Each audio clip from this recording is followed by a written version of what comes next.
A win gets us through to the next round. A draw almost certainly gets us through to the next round. Hell, even if we lose, we've still got a great chance of getting through to the next round. Alright guys, welcome back to the Hearts Football Manager 2021 save. It is time for more Europa League action. Since then though, since last time out, we've played a few games. We'll show you how we got on. It was very disappointing to lose to Hamilton in the Betfred Cup. And we went and repeated it in the Scottish Premiership. Yeah, as bad as that is, we lost an away tie to Hamilton. Sonny, Lowe, Everton with a goal, and Danny Mullen with a goal. We pulled one back with Ewan Henderson in the 90th minute, but it wasn't enough. Then we went on to the European game against Lask. We went away from home and beat them 2-0. 2 goals for Jonathan Avalabi. And then after that, another away tie in the Scottish Premiership. Jason Cummins put Motherwell ahead early, but Gary Mackay-Stevens got a goal back for us before the full-time whistle. You can see that means we're sitting in 9th place, nowhere near where we want to be. We want to be a lot higher than that, but there is teams above us that have played an extra game. Some of the teams have played 2 extra games, so I'm hoping as long as we can win our games in hand, we will be right up there towards the top end of the table. But it's all right saying that. We need to win those games in hand. But anyway, let's move on to the Europa League. Let's see how we're looking in Group B. As you can see, we're in such a dominant position here. We've scored 8 goals, only conceded 2. The goal difference is phenomenal. We've got 9 points. If we beat Boavista, we're through. If we draw with Boavista, then we are pretty much guaranteed to be through. I mean, I don't see how we can draw and not go through, to be honest. If a loss is the only real potential thing that could see us go out, even then, it's just pretty much impossible to see. If we're at home, all we need to do is avoid defeat, and we should be into the next round of the Europa League, which is pretty phenomenal.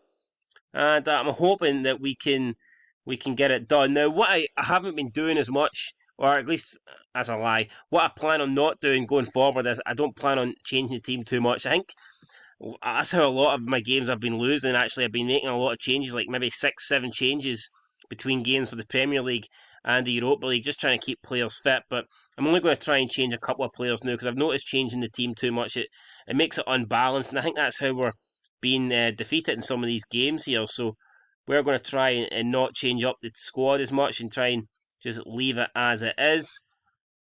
Speaking about changing up the squad, though, we do need to make a couple of changes here.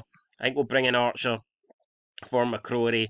We're going to keep the back 4 solid as it is. There's no real reason to change that. Jordi Halua can be attacking, but we want Walker to be on support. We'll let Gary Mackay-Stevens go on attack, I guess. Why not? It probably helps. It's probably best suited him to be on attack. Jonathan Abalabi's been scoring goals for fun in this competition. He's got to start. Harry Cochrane's playing well. Perhaps not that good, though, in Europe. Did we bring in a more established player like Corey Evans? I think I might for this game. So Corey Evans and Peter Haring, hopefully those two in the middle of the field can have a good partnership. And I think that's it. I think that's the only changes we're going to make. Dean Campbell doesn't make the bench. Liam Donnelly's not totally fit. Liam Lindsay seems to want to leave the club. Ollie Lee's not been playing that bad, actually, so maybe we'll make room for him on the bench over Andy Irvine. But this seems to be the team we're going to go with then against Boavista.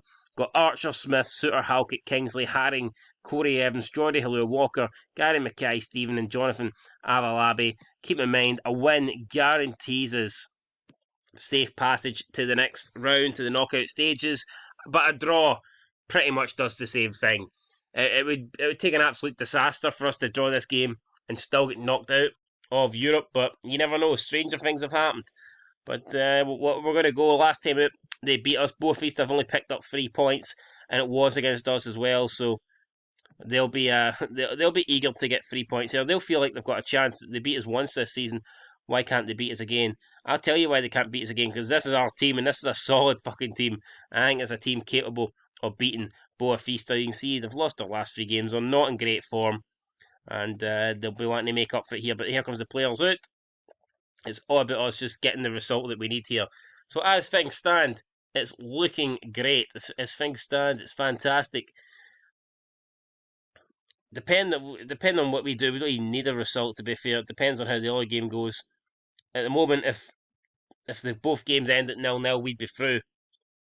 speaking of through, John Van Abelabe's trying to get through. He's trying to run round the Boavista defence, passes it all the way back to Mackay Stephen, who finds the ball to Stephen Kingsley. Kingsley comes all the way back to Halkett now. Chance could be going back out left to Kingsley. Kingsley back to Halkett. Halkett and Kingsley just playing a 1-2 here at the moment. They're not sharing the ball. They're being greedy wee bastards and they're keeping the ball between them. Kingsley now looking to make something happen. A big ball over the top there to Jordi Halua, who first touch actually is pretty good. He keeps it in and a burst of pace gets away from his man. Jordi Halua crosses into Avalabi and it's blocked by the Boavista defender. Great defending there, to be fair. I thought Avalabi was definitely going to finish that one. Free kick now. Jamie Walker stands over it, whips a ball in, back post. Jordi Halua is there and he gets the goal. It's his 5th goal of the season. His head clatters into the ball, smashes it in, and that is a great goal.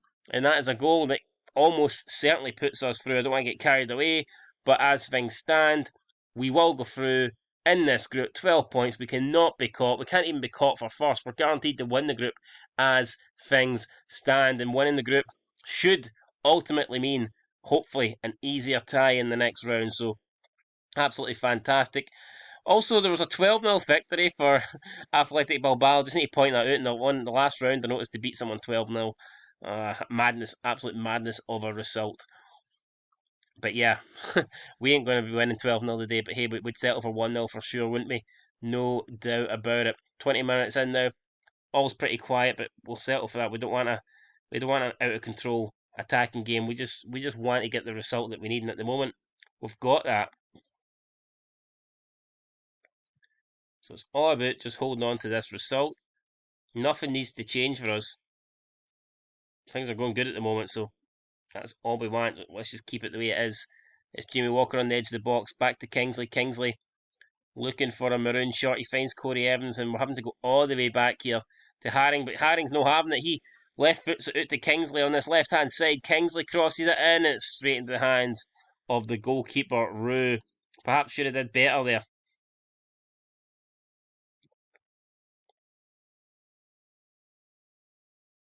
Ellis could be in trouble. This could be a red card. Referee's telling him to come over. I think there was a bit of contact there. If it's a red, then... Oh, it's a red. He's taking the red card out, and it's a red. Albert Ellis has been sent off for Boavista.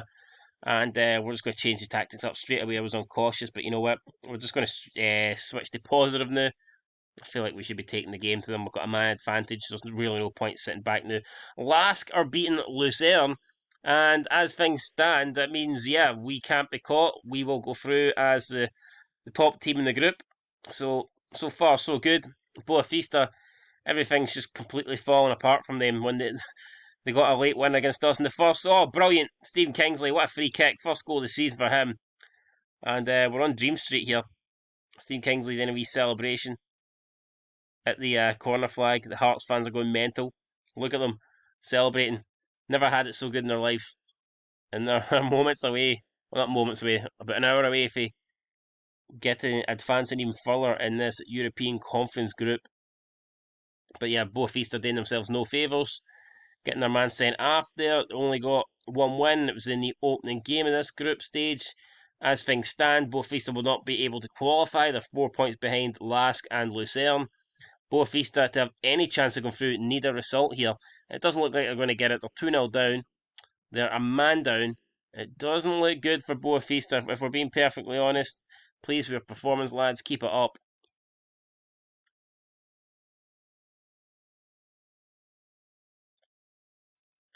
And we could be going into substitute mode here. We could be getting fresh legs onto the pitch, giving players a chance, giving players a tryout, giving players an opportunity that don't normally feature. I think that's what we're going to do, actually. So, yeah, I think that's what we're going to do. We might actually do it right now with about 35 minutes to go. We'll bring Ollie Lee on. He can come on and have a Europa League game. We'll give Liam Boyce a chance. He hasn't featured in ages. And who's the other guy? Stephen Kingsley's played great, hasn't he? Do we take him off? Or do we take him out? We'll bring on Ewan Henderson, I guess, for Jordi Halua as well. So take off the key players. No point risking injuries, and we'll just see at the game. I can't see Boavista getting back into it. I can't see us throwing it away, if I'm being honest. with the man advantage, 2 goals to the good. It's just too good for us. Michael Smith now, the Rolls Royce, speaking of being too good. Can he shoot? Oh, he's went down. And the referee points to the spot. To be fair, I didn't see much in it. I thought he won the ball, but it's going to be a penalty for Hearts, so a chance to, well, maybe not. We're going to VAR. I forgot this is Europa League. They've got VAR. And the VAR says no penalty. So it looks like we're not getting a penalty. Well, the Hearts fans with a premature celebration there. Hearts players were celebrating. Everybody was celebrating. But now it's Boavista's chance to celebrate as they realise the penalty will not be given, but still, I can't see any way back. It's Ollie Lee, crosses it in. And it's Evans, it's 3-0. We just brought him on. Ollie Lee with the assist, Corey Evans there. It's his first goal for Hearts. Really? When we signed this guy fucking ages ago. He's been at the club for almost 18 months and that's his first goal. Been at the club 18 months, but he's played about 18 seconds because he's always injured, so fuck him. But anyway, he's got a goal. He gives us a 3-0 lead now. He'll be getting shipped at the end of the season. There's no way we're not getting him a new contract. I've tried to get rid of him, but he's on about £2,000. I think he's on £2,000 a week, £2,500 a week. Madness. But anyway, at least he's got a goal. It's nice for him. And who knows, if he puts in some good performances, if his form turns around, maybe Corey Evans could be a good player for us in the future. But for now, I think looks like it could be all she wrote. Lucerne have got a goal back against Lask. It doesn't really change anything. Well, it changes a lot for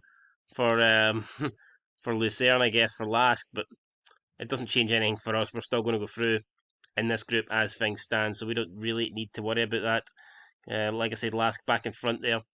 7 points apiece for both of those teams. And yeah, so we're 5 ahead. Ollie Lee now with the corner. A couple minutes to go. Ball whipped in. It's going to fall back for Ollie Lee. Can he cross this in? Can he find someone? The number 8. He finds Corey Evans. Haring. Good wee bit of passing. Liam Boyce hasn't scored in a while. He scores now.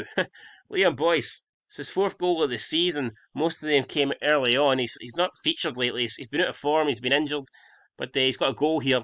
And we're tanking Boavista by 4-0 as we look to top this group. Phenomenal. Absolutely phenomenal.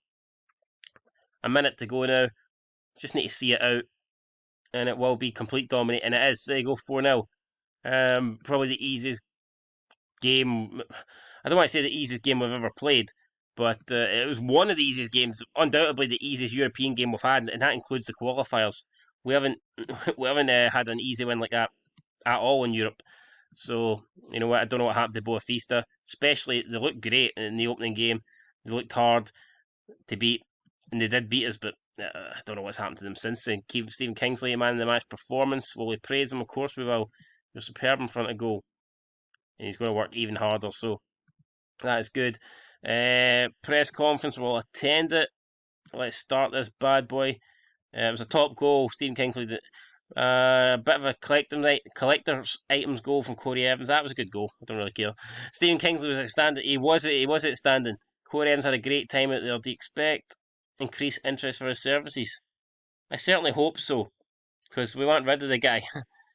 Things can change very quickly in football, and yeah, that's that result then. So the Europa League's still going. There's still one more game to go, but we won't decide. Well, we will decide anything because we play Lucerne and they need a win to try and get through. So obviously there is still a lot at stake, but for us, I mean, nothing has really changed here. We will be through, and it's just a matter of waiting and seeing who joins us and then who we get in the next round of the Europa League, which will be interesting.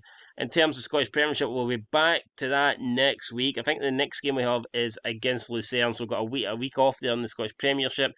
Then in December, we play Dundee United on Boxing Day.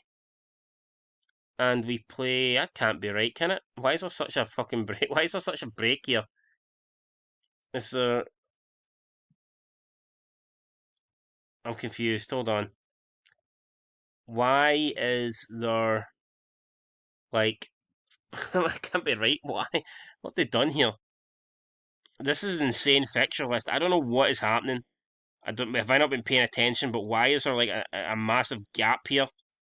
And then we've got 10 games in January and then a shitload of games in February. Like, what has happened? Is there some sort of competition Is there the Olympics perhaps happening? There must be something happening between like the start of November towards the end of December. There's almost 2 months off. That's insane. I'm confused. I don't get it. But what I do get is we are into the next round of Europe, regardless of what happens in the next game. I guess we'll come back for this Rangers game then. It'll give us 2 months off, give the players time to get back fully fit, give them some time off. Everyone hopefully rest those legs, and I guess we'll be back in the new year, guys, to see what we can do. We'll still be in the Scottish Premiership, obviously. We're still in the Scottish Cup fourth round, which is yet to be announced who we get. And we are going to be in Europe. Against who in the knockouts, I do not know. But that is it. Looking forward to it. I can't believe we played 10 games in January. Holy shit, 10 games in January. We might actually have to make a few signings here, because we're going to need a massive squad, especially when we have to play these European games, and if we have a run in the Scottish Cup. It's going to be games galore. So god damn right, we're going to need to make sure that we are that we've got a big squad. Anyway, that's it. Until next time, thanks for watching and peace. By the way, if you know why there's so many games in January, let me know, because I don't know. I'm fucking confused. I don't get it. But yeah, 10 games in January, plus maybe an extra game if we win the cup, and then maybe we'll have a January game in there. Maybe a game will get postponed or something if we get into Europe. I don't know. Why is there so many games in such a short period of time? What's happening in November, December? Let me know. I need to know. I'm being nosy. I've got to know what's happening. Anyway, till next time. Peace.